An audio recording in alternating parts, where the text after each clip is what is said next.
研ぎ3年、木造りが10年っていうわけですね。スッと切れるきね。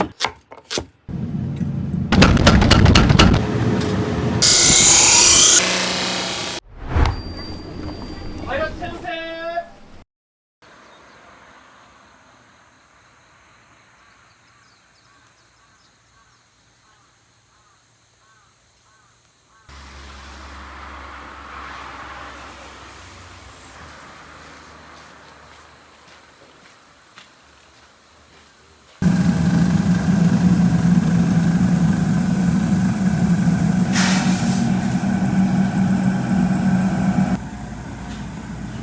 井上博之と言います。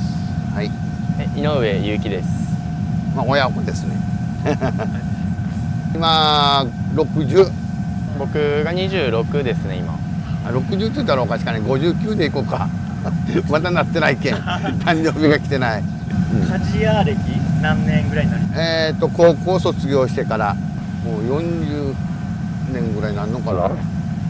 僕も卒業してからすぐなんで、8年目、9年目ぐらいになりますね。はい。今日作るやつがあればこれですね。そうですね。これが三徳になりますね。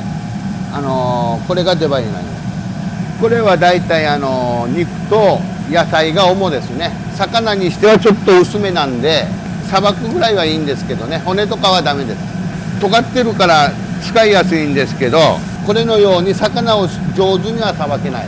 これの方がいいです。万能包丁になります。重さもそう重くないんですよ。魚であればアジサバぐらいはもう簡単にさばけます。と野菜と肉も兼用包丁ですね。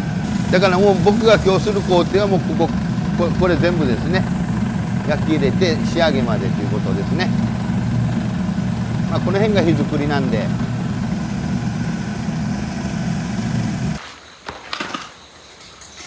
種火がこれですね。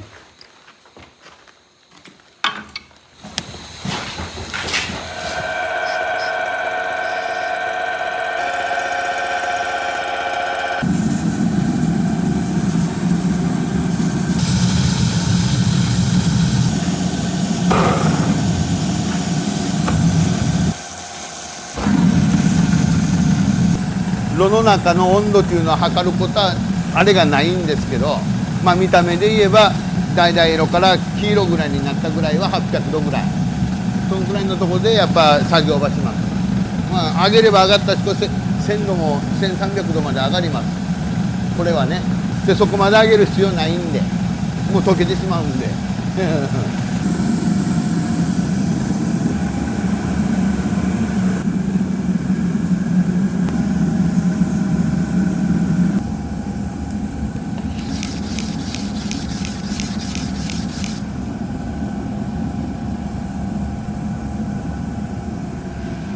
毎日拭いて油さしてちょっとへこんどったら直してみたいな。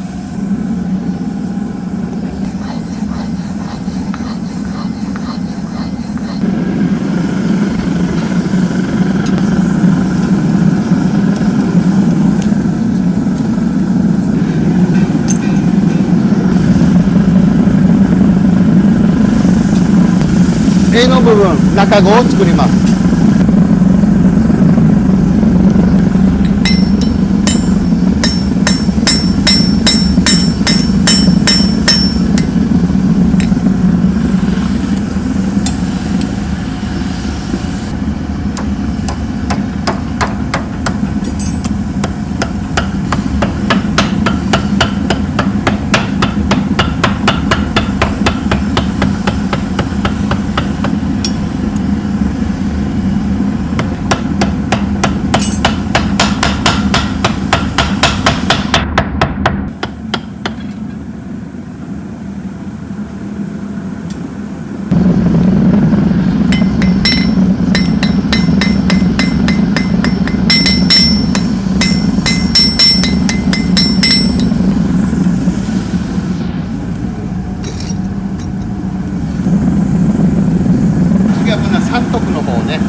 したたびにこう形は整えていかんと余分な分が出てこんけんね、こう一回一回きれいに形を整えて。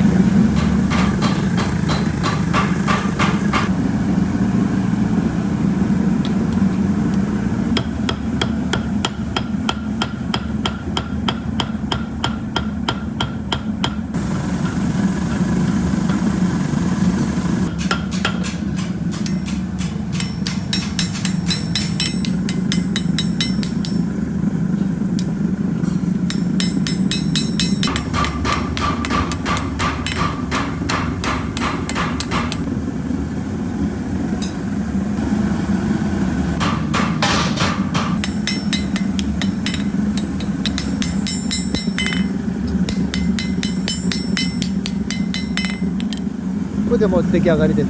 クリック。はい。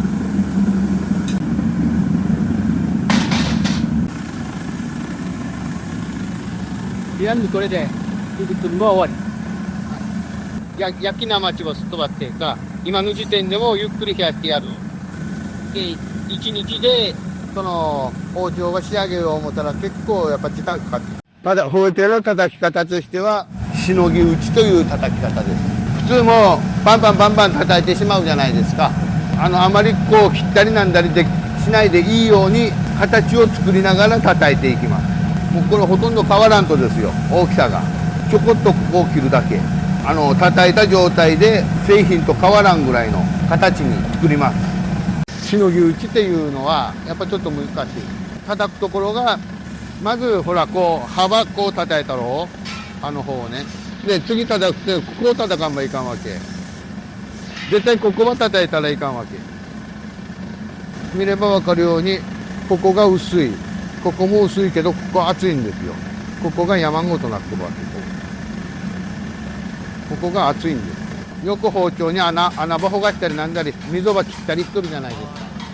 あれは空気が入るようにね、食材が引っかからないようにひっつかないように。これはもう自然ともそれができてるわけ。これが手打ちのいいところ。うまくできるようになる前どのぐらい？まあ10年ぐらいですね。研ぎ3年、火作りが10年って言いますね。現度外急いでもやっぱ15年ぐらいは、どうやって身につけたんですか、技術は。とりあえず大ヤギですけど、先代言葉では絶対教えんわけね。見とけって言われたけで、あとはもう自分でするしかない。息子があってコアとかなんとか作りよるけど、あれはなんか手取り足取りじいちゃんが教えてやってうどんおやつがおかしかなと、可愛かとかなと、孫の方がね。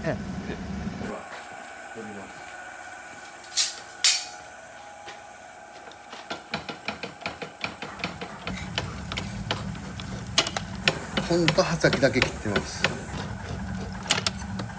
切り方なんかミリ単位でなんですよ。こんな感じで切れてますんで、ね、幅が出たら幅が出たなりに作っていきますので、それが手打ちのいいとこです。型にはめたりは絶対しない。こんな感じになります。焼き生しをしてグラインダーを。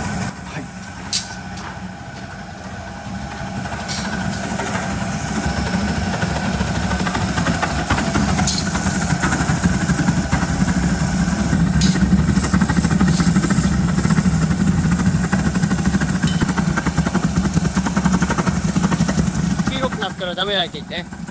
赤黒い時にやめときます。あんま温度上げたらいかん。黒タコだけど赤い雲もあるんですが、赤い。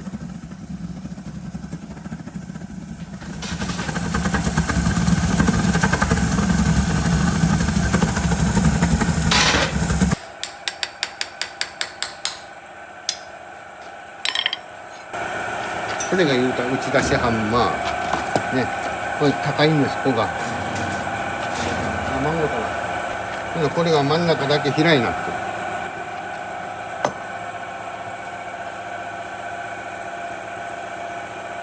て。何遍も何遍も小雁作業がするわけいかんから、もうまとめて本当は100本でも200本でもね、同じあれをしたいわけですね。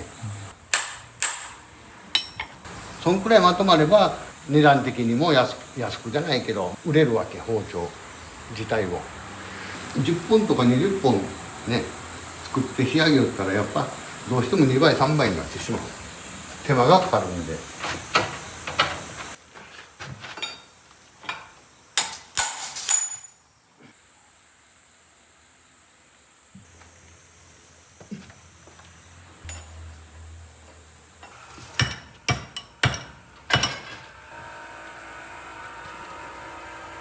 今焼いたやつをまだ熱いうちに叩きます。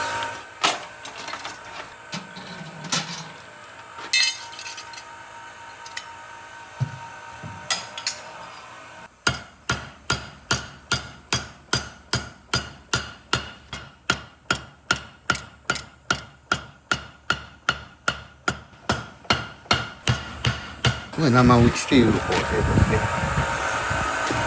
ただ生打ちをする前に焼き生待ちをしとかんと、もしかして鋼が割れる恐れがあるんで。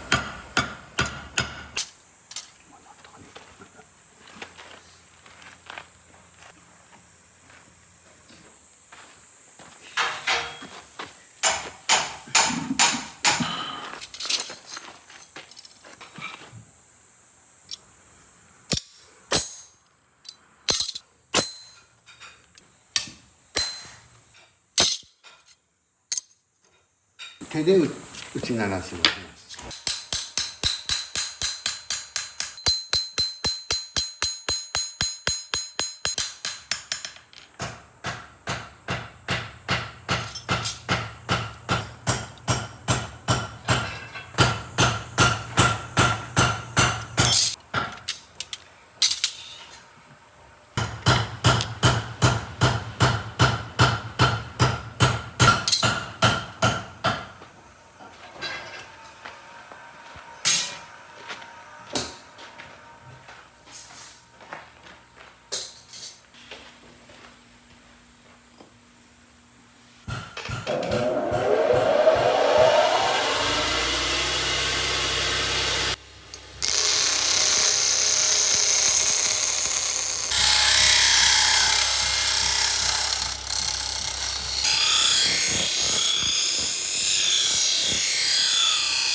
この包丁はここまっすぐじゃなからんといかんから、まっすぐこっからここまでがどうしてもこう膨らんでくるんで、これを落としてやるんですよ。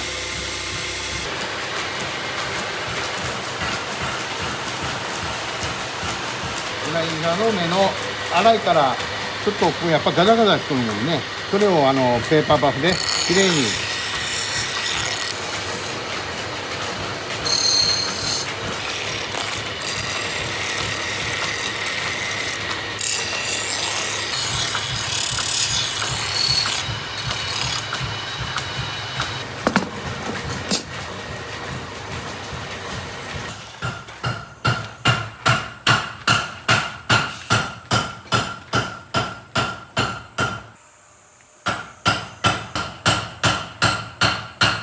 グラインダーとか砥石とか飛んできて目に絶対入いけんか。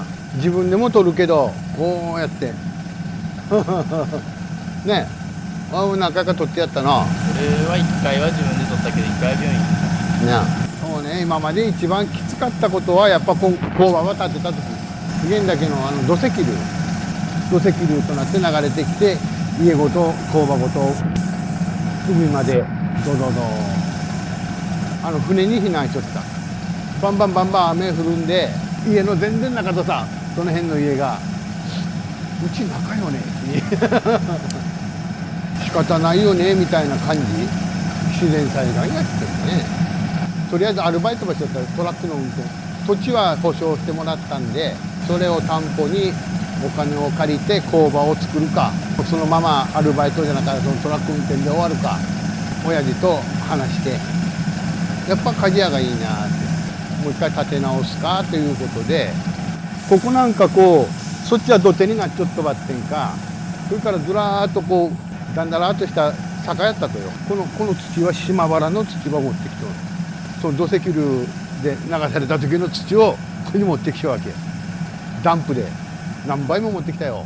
で埋め立ててまっすぐして、こう平地にしてから工場を建てて、機械場入れて全部自分で作りました。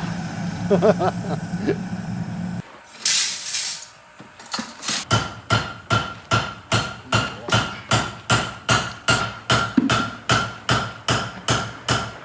れは赤土ですね。刃先だけなんですけど、土を塗ってこんな感じで焼けた鉄を水につけた時にブクブクってあぶくが立つでしょ。表面に空気の層ができるから冷え方が均一にならんとですね、それができないように赤土を塗ってやる。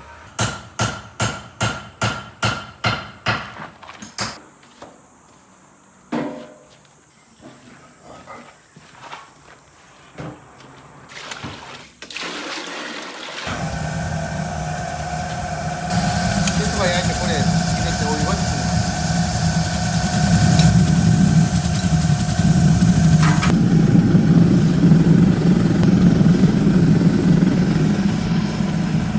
冷たいまんまでやっぱりちょっと焼き入り方がひどいんで、ちょうどお風呂のお湯ぐらい。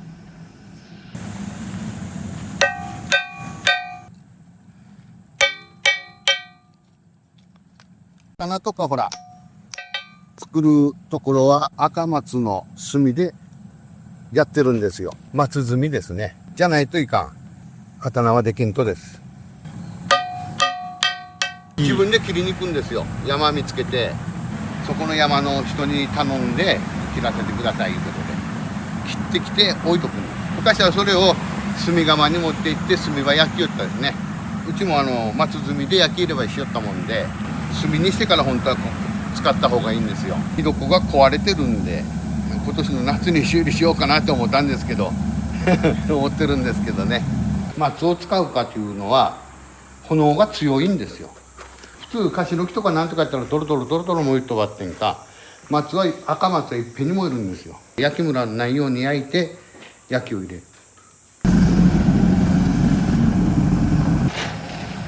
鉄の焼け具合は見らんばいかん。明るいとこと暗いとこじゃ全然色の感じが違うんですよ。で、暗いとこでやらんと色がわからん。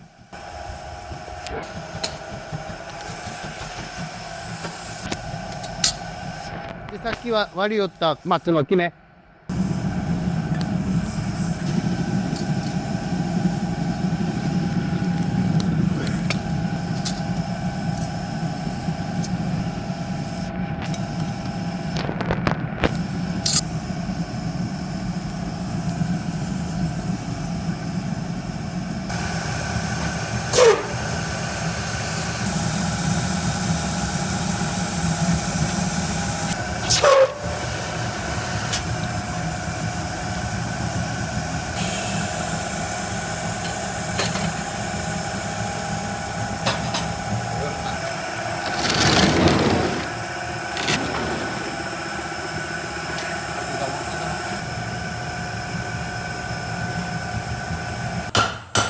水を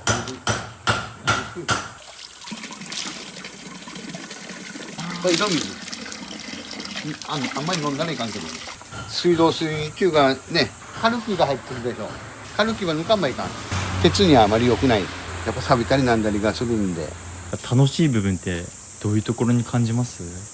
商品ができた時、出来具合ば見るのがやっぱ面白かね。やっぱ完成品っていうのがなかけんですね。もうこれ以上はでけんっていうのがないんですよ。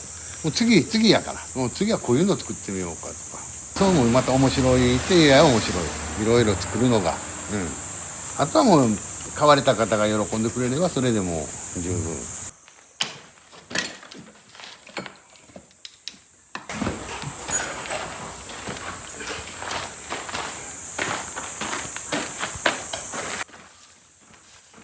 温めながらこんな歪み取ります焼き入れたんで。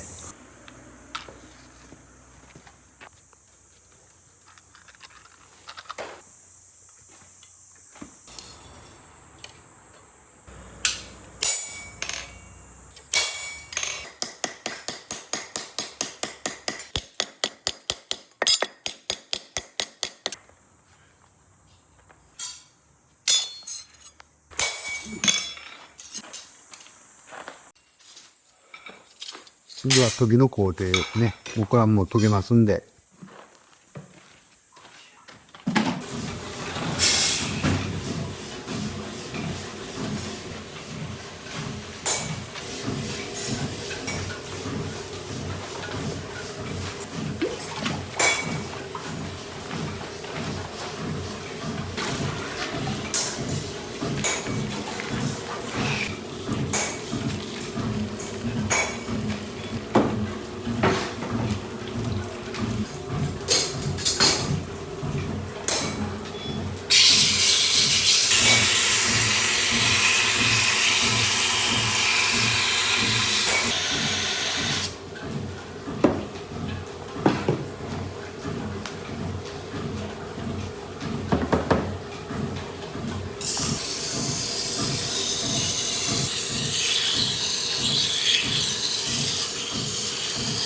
穴研ぎなんですけどね。はい。もうこれでとりあえず刃がきれいに立って。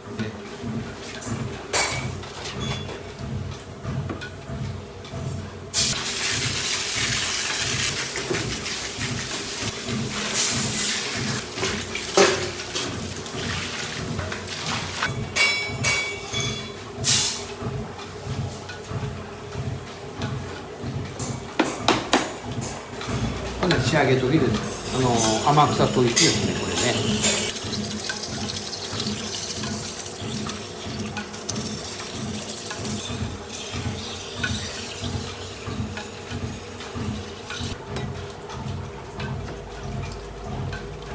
これ荒研ぎ。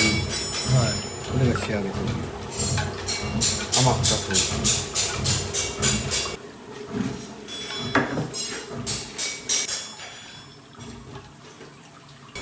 帰りがまだ出てるんで、刃先に取ります。これで。これがまあ1000番ちょっとのところね。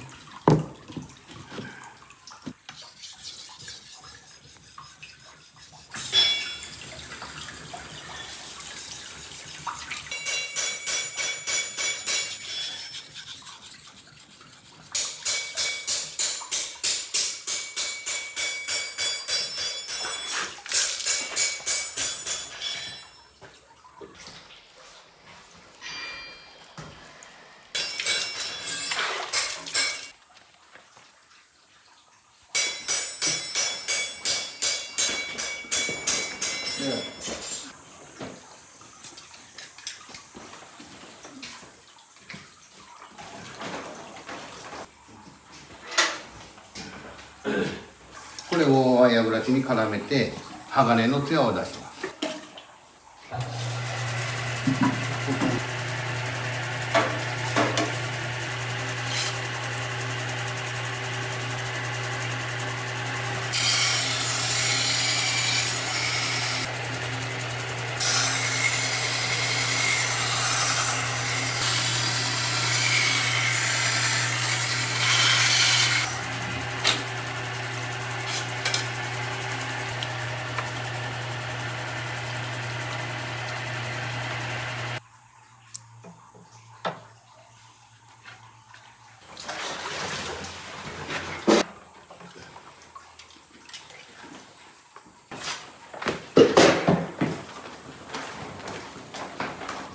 とりあえず研ぎはこれでおしまいです。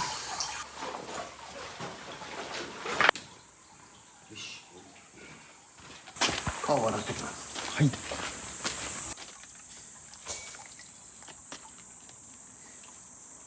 無線好きでね、意外と。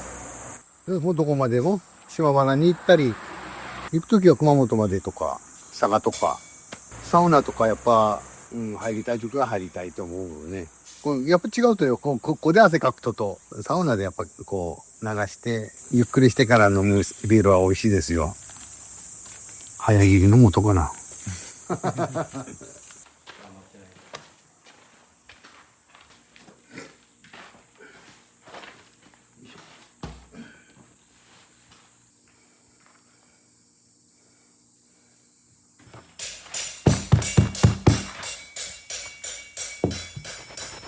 水分取ってきれいに拭き上げるんです。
喜んでくれなくていいか。あれは良かったよとか言われたらやっぱ使いやすかったとか、よく切れたよとか言われたら、まだ切れるとこ作ろうかなとか、やっぱ思うっていうんか。まあ毎回そうは思うだけでね、そう進歩はせんとばってんか。改めてやっぱ親父とかが作ったやつは見ればも全然、やっぱ違う。やっぱ上手。鋼の出し方とか、入れ方出し方ね。真似はせんけど、それ以上のものをやっぱ目立たんと、っては思うばって。うん。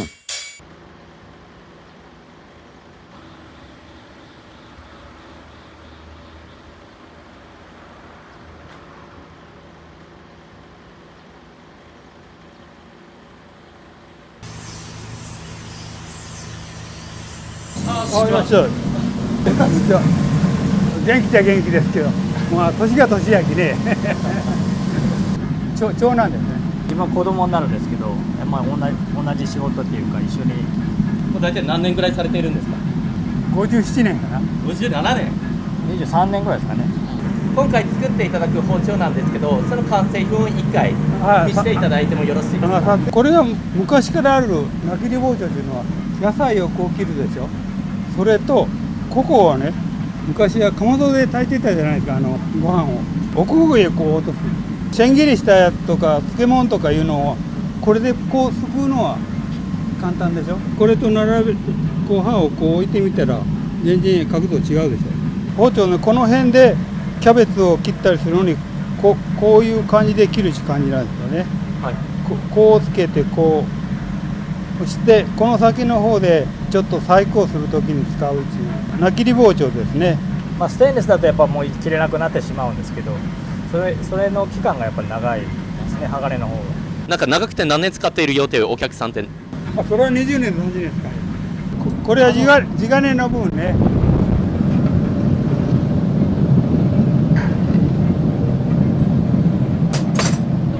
これが鋼やけね。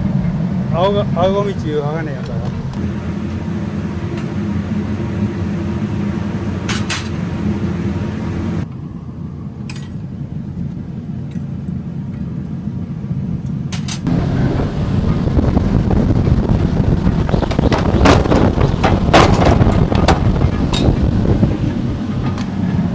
これは接合剤。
暑くないですか。暑いっちゃ暑いよ。暑いっすね。暑いやろ。暑いですね。関節をする上で気をつけることって何ですか。飛んできてからやけどするっちゅうだけ。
ができるのよ。焼き入れ中のになったらね、778度ぐらいとか、もう780度になったらダメとかね、そういう微妙なもう2度3度、これはもうある程度目で見た感じやけどね、焼き入れの方は温度計を使いよきね。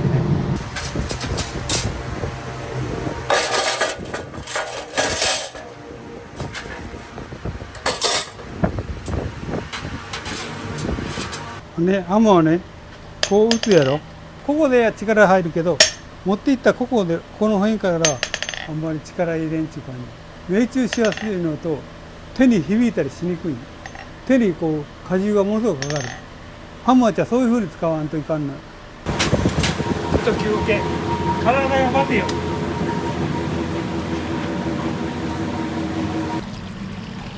約 2時間弱ぐらい入ってる。2時間になるとちょっときつい熱気を吸うたら喉焼けるんだ。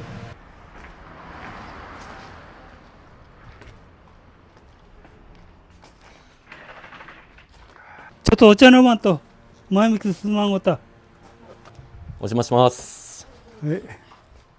まあぶちらかしておけん、どうぞ。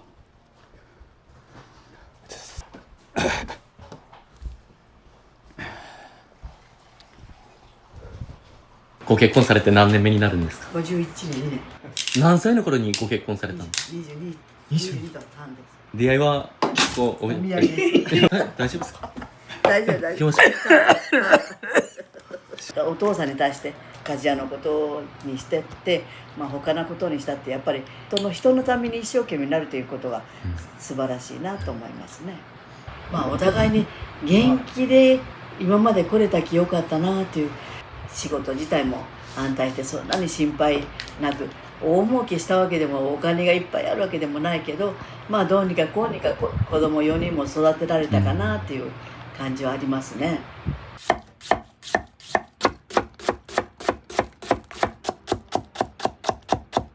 もうスッと切れるきね、こうして切るのがスッと、力もいらんで、それが女人にとったら一番ありがたいことやな。じゃも料理に切れん包丁でこうは切りらん、もうでよそに行ってから切りらん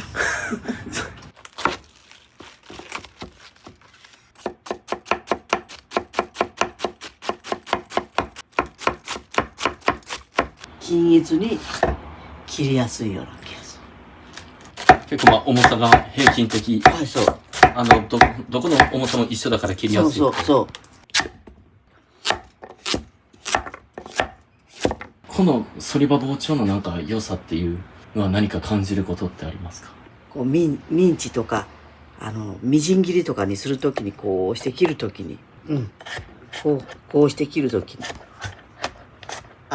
イタリアのほらパスタとかあんな人たちはほとんど湾曲した包丁持ってこうしてるんですよ。そういう感じでこう力入れなくてこう切れるかな。ここをこう押さえておくだけでこうして、それが便利がいいんかな。湾曲しちゃう分だけ。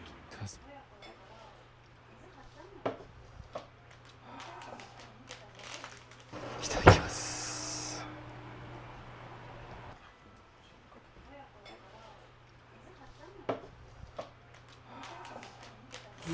ありがとうございます。ありがとうございます。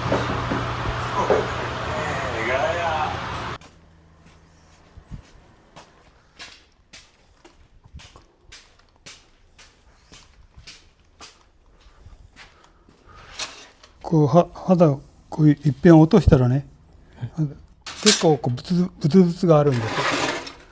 それをこう修正するのに、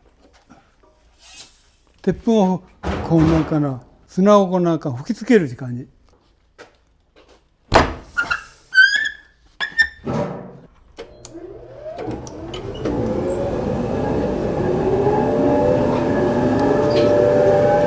15分間待ち。うちの家が用意言ったんだな。クジラの尻尾よりもイリコの頭の方が自分で決められるいいっていう用意。大企業で名前があるようなところに就職したら自分の思うことはできへん。命令が下ったらもうそのな失敗したで自己責任やきそれはそれでいいんじゃねえから終わっとこた。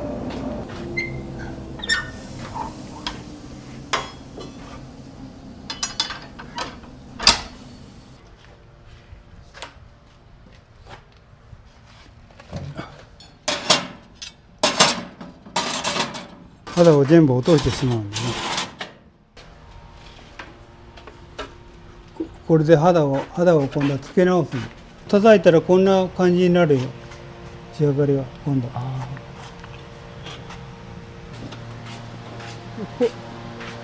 包丁は結構これをなんかな3洗いしようよな。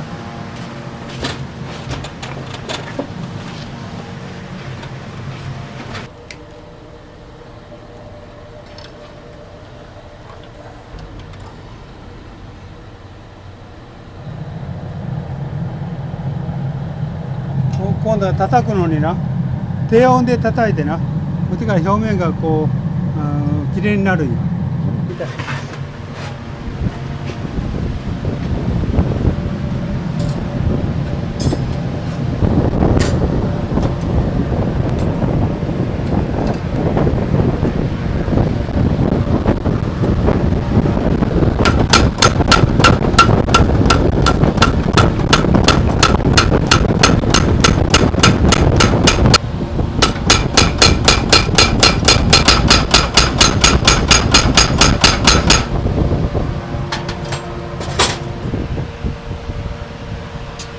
曲がりをなこうしてこうなってないやろ。こっちがこう水中やろ。わかるかな。はい。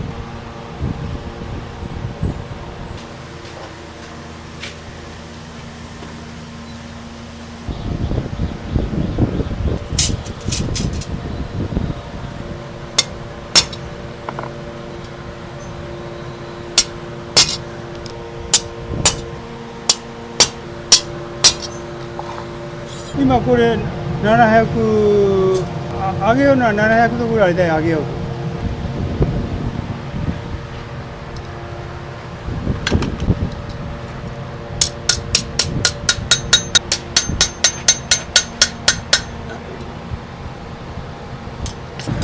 これはちょっと修正してやらない。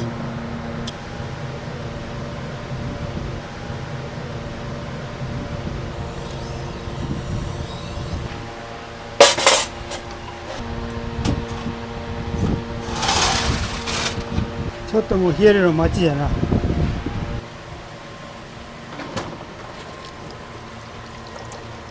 包丁作ってて楽しいなって思うことあります？作ったことがないのを作るときな。だけどそういう時が一番ああでもないこうでもないし考えるのが楽しい。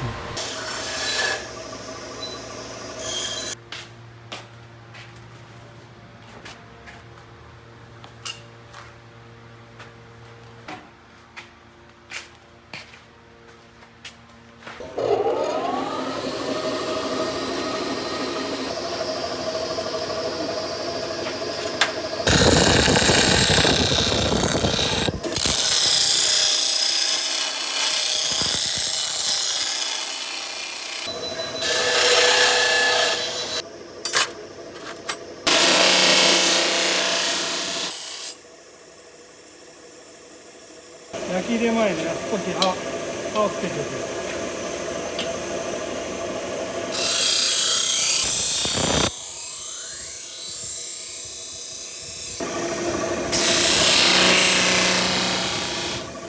鋼が真ん中に入ってればいいんだけど入ってない時もあるんよ。それでね今これは地金の削りやんのな。でこう火花が変わってきたら鋼を削るようになるよ。焼き入れする前ねちょっとモルファーの場合ね刃が立っている方が焼き割り値のが少なくて済むんよ。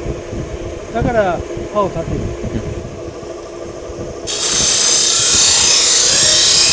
はい、私の仕事終わりました。あとは子供をお願いします。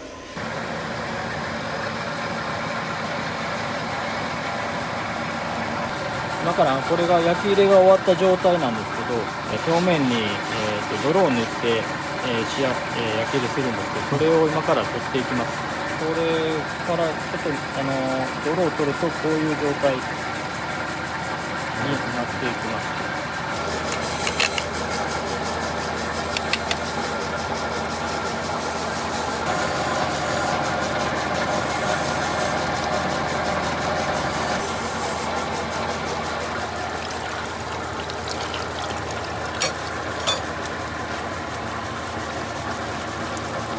今から荒研ぎをしていきます。荒砥石でこれから刃をつけていく状態です。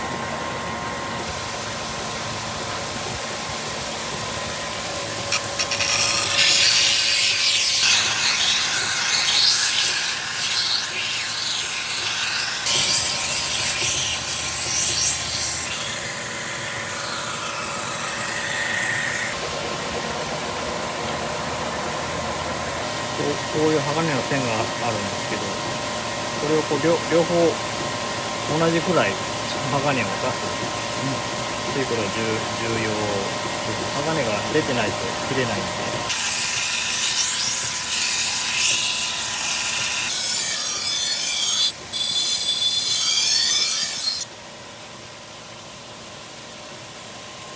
薄い方がよく切れるけど、あんまり薄すぎるとかけやすくなるんで、この辺のちょっとコントロールっていうこの辺が難しいです。これできるようになるまでって大体どのくらいかかるんですか？5年ぐらいかかるんじゃないですかね。やっぱりやっぱり波打ったらダメなんですけど、ここで段をちょっとつけてるんですけど、そうなるように先端のラインをやっぱりきれいに出すまでにやっぱり5年ぐらいは多分かかると思う。こういう目が粗いのを細かくしていく作業になります。粗めから中めに目を描いていきます。こういうザラザラした形というか、なんか縦に線があるっていうのは分かります。それがだんだん細かくなっていきます。粗めよりも中めの方が食べにくくなるっていうか。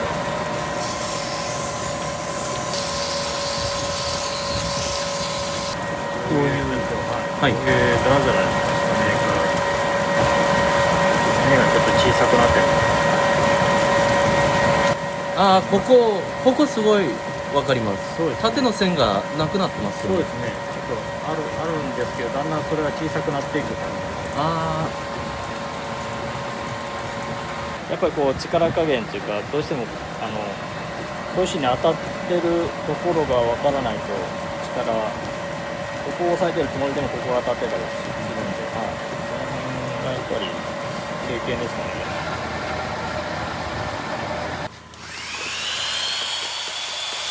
箱板というか、これが支点のワイヤーなんですけど、それに泥がついた状態で包丁を磨くと鋼と地金の境界線が浮き出る。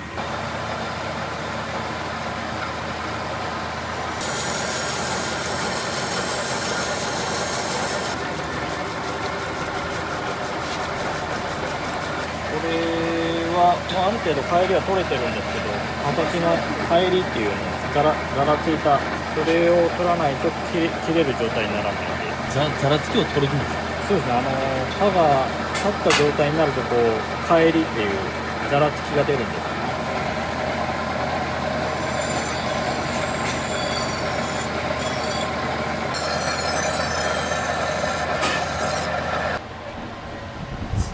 次はもう最終的な総仕上げというか刃先だけですけど、刃先を本当に細かい砥石で磨いていく感じですね。80番200番という感じの、あれは目付けですけど、これはもう1000番ぐらいあるんですけど、これでもう刃先だけちょっと1万番ぐらいに仕上げていく感じ。数が大きいほど、目が小さい、粉が小さいっていう感じで、これが砥石の粉みたいな感じになるんですけど、これを塗りつけて刃先をこの目にしていくって感じですね。切れる状態になりますね。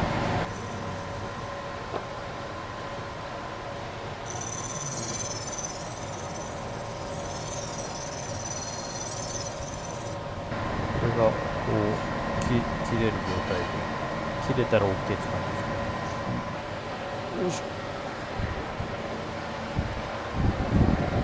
あとは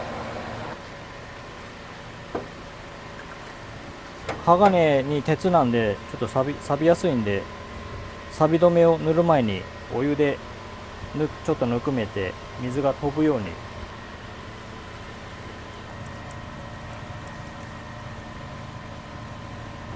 普段もやっぱりこう使った後はこういうお湯で洗った方が水気が飛んで保管にはいいですけどね。あとは柄をつける感じですけど。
浜のことの中村に行ったらなんとかなるわっちゅう言うて来てくれるっちゅう、必要と思うと来てくれるっちゅうことが嬉しいなっちゅうことだよな。息子に感謝やろうな。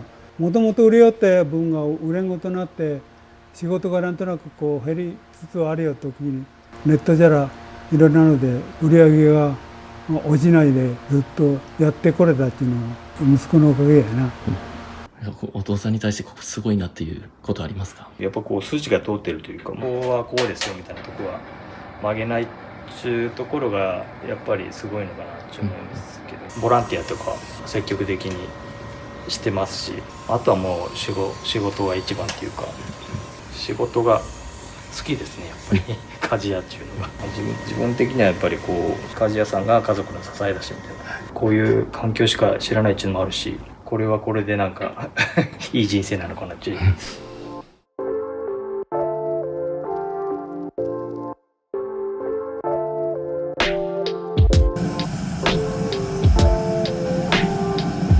作りました